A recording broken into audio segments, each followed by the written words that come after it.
Shloka number 8 9.8 प्रकृतिं स्वामवष्टभ्यः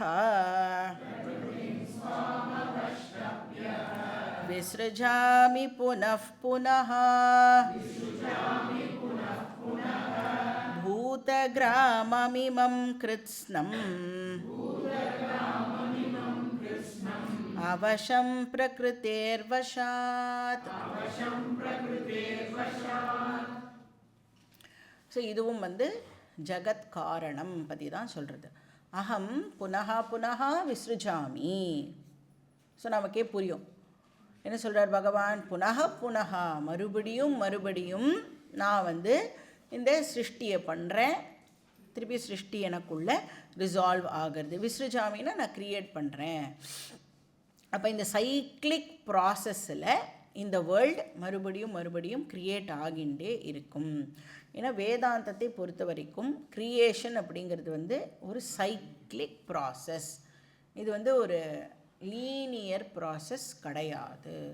ஏன்னா ஜென்ரலாக நம்ம என்ன கேட்போம், ஏதாவது ஒரு கேள்வி வந்ததுன்னா இந்த க்ரியேஷனை பற்றி பேசும் பொழுது நேராக எங்கே கொண்டு போய் நம்மளுடைய கொஸ்டினை கனெக்ட் பண்ணுவோன்னா, ஃபஸ்ட்டு க்ரியேஷன் எப்போ வந்தது, ஃபஸ்ட்டு க்ரியேஷன்னு ஒன்று இல்லவே இல்லாத காரணத்தினால நம்மளால் அது எப்போ வந்ததுன்னு ஆன்சர் பண்ண முடியாது. ஆனால் என்னெல்லாம் நினச்சிடுவா, உனக்கு ஆன்சர் தெரியல அதனால நீ ஆன்சர் பண்ணலைன்னு நினச்சிடுவா. ஆன்சரே பண்ண முடியாததுனால நாம் ஆன்சர் பண்ண முடியல. ஏன்னா ஃபஸ்ட்டு க்ரியேஷன் அப்படின்னு ஒன்று இல்லவே இல்லை. ஸோ இதை எப்படி பார்க்கணுன்னா அந்த சைக்கிளிக் ப்ராசஸ். கோழி வந்துதா முட்டை வந்துதா, கோழி முதல்ல வந்துதா முட்டை முதல்ல வந்துதான்னா என்ன பதில் இருக்குது தெரியல, கஷ்டம். அதே கஷ்டம்தான் இங்கேயும். ஸோ ஃபஸ்ட்டு க்ரியேஷன் அப்படின்னு ஒன்று கிடையவே கிடையாது. So cyclic process. அப்போ இது நடந்துகிட்டே இருக்கும். மேனிஃபெஸ்ட் அன்மேனிஃபெஸ்ட், மேனிஃபெஸ்ட் அன்மேனிஃபெஸ்ட்டுன்னு எத்தனையோ கல்பங்களாக இது நடந்துட்டு இருக்குது. இதுக்கு பிகினிங்கும் இல்லை எண்டும் கிடையாது. அதனால் இந்த க்ரியேஷன் எப்போ வந்தது அப்படிங்கிற கேள்வியே ராங் கொஸ்டின். ராங் கொஸ்டினுக்கு எப்படி ரைட் ஆன்சரை கொடுக்க முடியும்? கேள்வியே தப்பு அப்படின்னா கேள்வி தப்பு அப்படிங்கிற ஆன்சரை தான் நம்மளால் கொடுக்க முடியுமே ஒழிய அந்த கேள்வி கேட்குற பர்சனை சாட்டிஸ்ஃபை பண்ணுற மாதிரியெல்லாம் நம்மளால் ஆன்சரை ப்ரொவைட் பண்ண முடியாது. சரி, இப்போது பகவான் க்ரியேட் பண்ணணும் அப்படின்னு சொன்னால் பிரகிருதிம் ஸ்வாம் அவஷ்டப்யா. இப்போ பிரகிருத்தியோட ஹெல்ப்போட. ஸோ அவஷ்டப்யானா பிரகிருதி என்னோட கண்ட்ரோலில் இருக்குது அப்படின்னு சொல்கிறேன். அப்போ அந்த பிரகிருத்தியை என்னோட கண்ட்ரோலில் வச்சுட்டு இப்போ கனவு வரணுன்னா டெஃபினட்டாக என்ன தேவை? வாசனாஸ் தேவை. வாசனாஸ் இல்லைன்னா கனவு வராது. ஏதாவது இருந்தால் தானே கனவுனால் வர முடியும் இல்லையா? அது மாதிரி பிரம்மனால் சும்மா க்ரியேட் பண்ண முடியுமான்னா பண்ண முடியாது. அப்போ க்ரியேஷன் ஆல்ரெடி அன்மேனிஃபெஸ்ட் ஃபார்மில் இருந்தால் தான் பிரம்மனால் அந்த க்ரியேஷனை இப்போது மேனிஃபெஸ்ட் பண்ண முடியும்.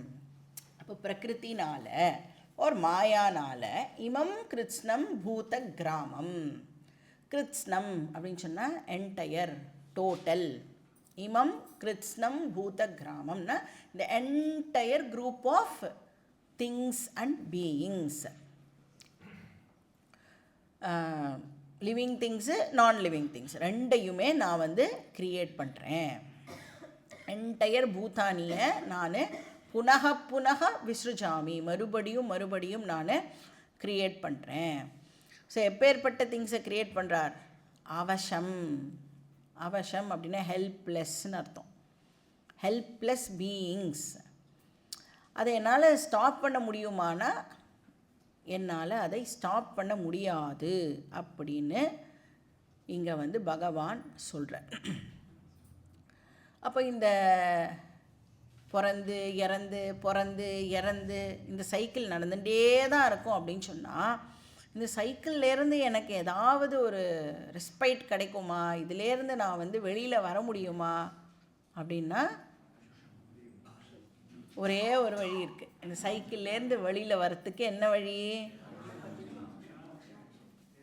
இதுக்கும் எனக்கும் சம்பந்தம் இல்லை அப்படின்னு புரிஞ்சுக்கிறது தான் ஒரே வழி. அந்த செல்ஃப் நாலேஜ் இருக்கே, அந்த செல்ஃப் நாலேஜ் நம்மளுக்கு வந்துடுத்து, ஆத்ம ஞானம் நமக்கு வந்துடுத்துன்னா நமக்கு மோட்சம் கிடைக்கிறது. அப்போ நாம் மறுபடியும் பிறந்து இறந்து அந்த சைக்கிள்குள்ளே நாம் மாட்டிக்க வேண்டிய அவசியம் இல்லை. இப்போ இந்த கிரியேஷன் ரிசல்யூஷன் அப்படிங்கிற விஷயம் இருக்கே, இது வந்து ஏதாவது ஒரு டைமில் நடக்கிற விஷயமா? இப்போ வந்து நம்ம என்ன கேள்வி கேட்குறோம், ஃபஸ்ட்டு க்ரியேஷன் எப்போ வந்தது அப்படின்னு ஒரு கேள்வி கேட்குறோன்னு வச்சுக்கோங்க.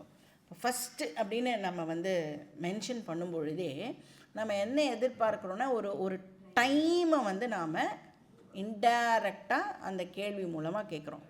எப்போ வந்தது அப்படின்னா என்ன மீன் பண்ணுறோம்?